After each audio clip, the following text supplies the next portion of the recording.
great to be joining you. For those that I don't know, Amanda Eichel, head up the Global Covenant of Mayors for Climate and Energy Secretariat based in Brussels, and pleased to be one of the founding members of ICSI.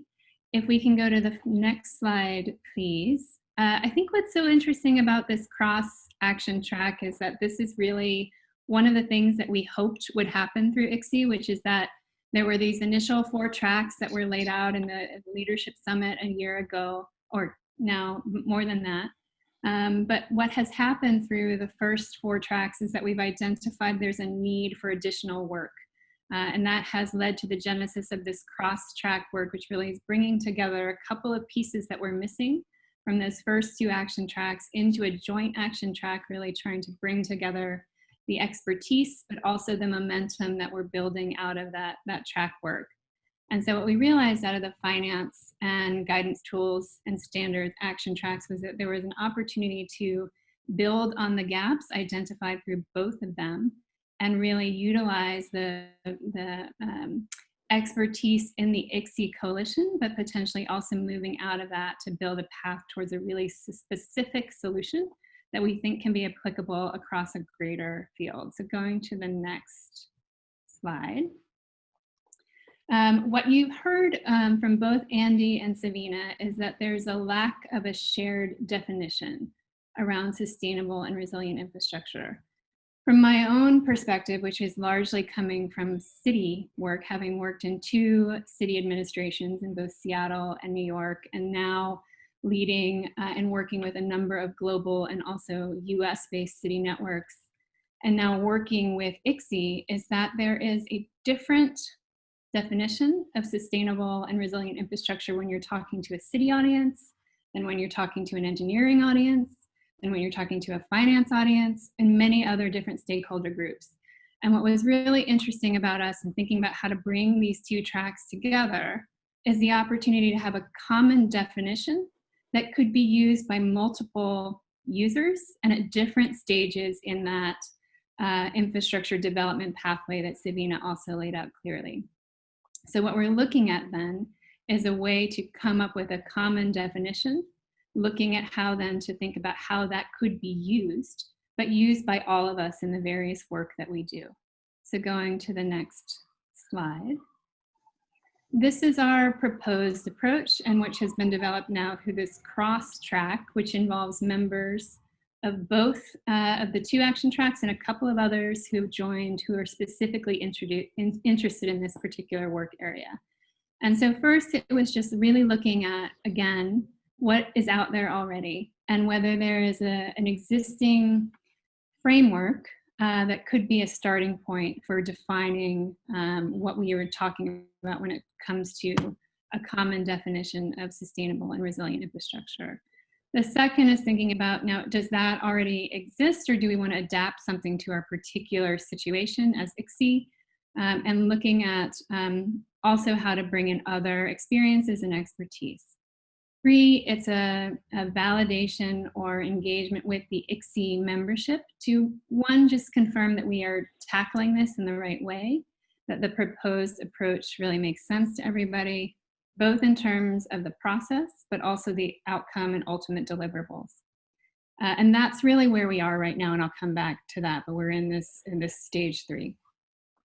We would like to, following that agreement within the ICSI coalition, looking at how to consult with other end user stakeholders, and that could be specifically stakeholder groups or towards, and I think you've heard about this from both Andy and Savina, whether there might be advocacy or other pathways where we could use this work.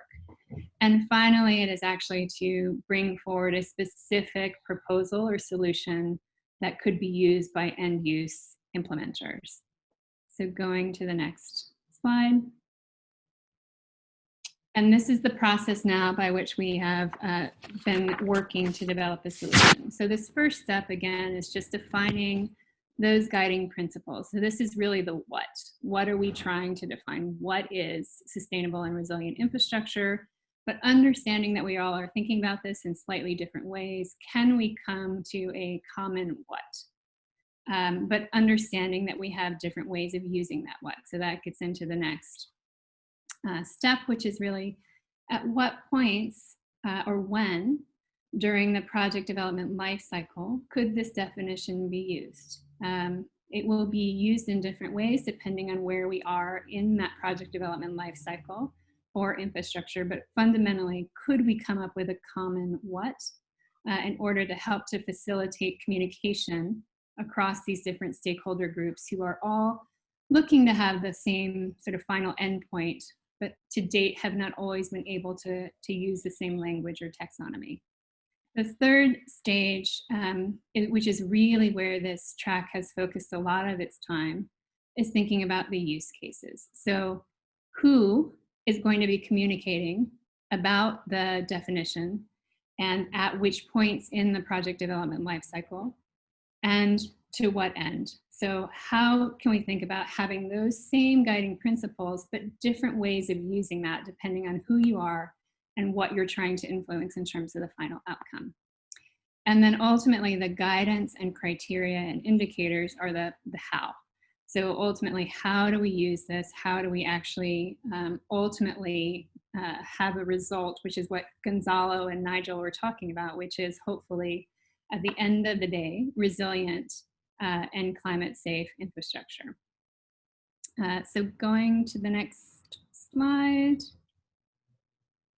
So I've already talked about this. This is really where the work of this action track is focused. I don't know that we need to spend any more time here, so we'll go on to the next slide. And again, I think Savina has already laid out the project development lifecycle, but just one little anecdote for me, which was interesting coming at this again from the city perspective, is that my definition working with cities in the way that I do of the project development lifecycle does not always include the same steps and stages. And so a big component of what we're trying to do here is come up with at least some common definition of the full project development lifecycle, which depending on the end user may be blown out or zoomed in for the particular use case, but this is also why that use case model we think is so valuable and helpful.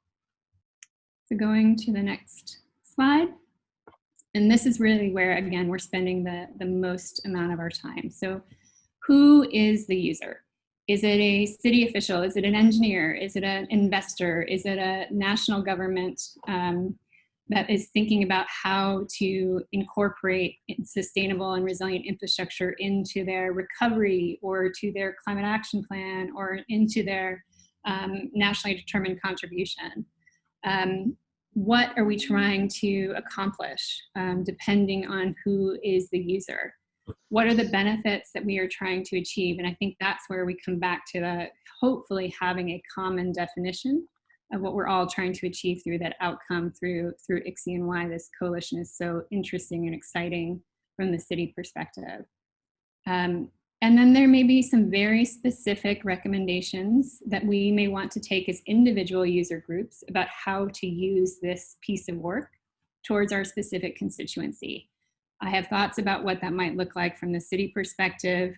There may be others who are part of this coalition who may have other ideas. We're very excited about continuing to work with the climate champions and think about how this work could help to solve the problems that they are looking to address with the Race to Zero and the Paris Climate Agreement, but any number of possible solution-oriented recommendations that we think can build from here. And also potentially merge into the finance and guidance standards and tools action tracks. So going then to the next slide. These are, again, just some examples of use cases that we've already started to brainstorm, and this list is absolutely not exhaustive, but these are the ones where we have focused initially in part based on the expertise that is being brought already into the action track and with a little bit of a bias, as Savina noted, to the early stage project development, just because that is where GCOM has focused to date, but certainly looking at the opportunity across every step and hopefully identifying a common set of indicators or criteria that could be applied at every stage. So to the next slide, what we have at this point is a white paper where the cross-track group has worked together to define this problem, to set out the process, which I've just walked you through, and really then to set out a plan for the pieces of work that would be developed over the next couple of months. Again, as I mentioned, the main focus at this point in time is really around refining the project development lifecycle and the use cases, but ultimately focused on a next stage, which could really focus on the common set of criteria or indicators, which again could bleed into the other two, the initial action tracks. And then to the next slide. So the planned next steps, we have currently shared the initial findings just within the ICSI cross-track group. We are hoping to share that more broadly with the full coalition and very much invite feedback on the entire process and proposed approach, but also would very much like specific thoughts on the use cases that you might be particularly focused on. Again, the ultimate outcome would be to develop a set of common indicators or criteria that could be used at every stage across that life cycle, but with some specific guidance about how that could be put into practice for each of these use cases. And then ultimately to really think about how do we use this work to influence future investment in sustainable and resilient infrastructure across all of the stakeholder groups that we all represent here, fundamentally resulting in a broader community of practice that can build and grow this coalition that I think we're all invested in.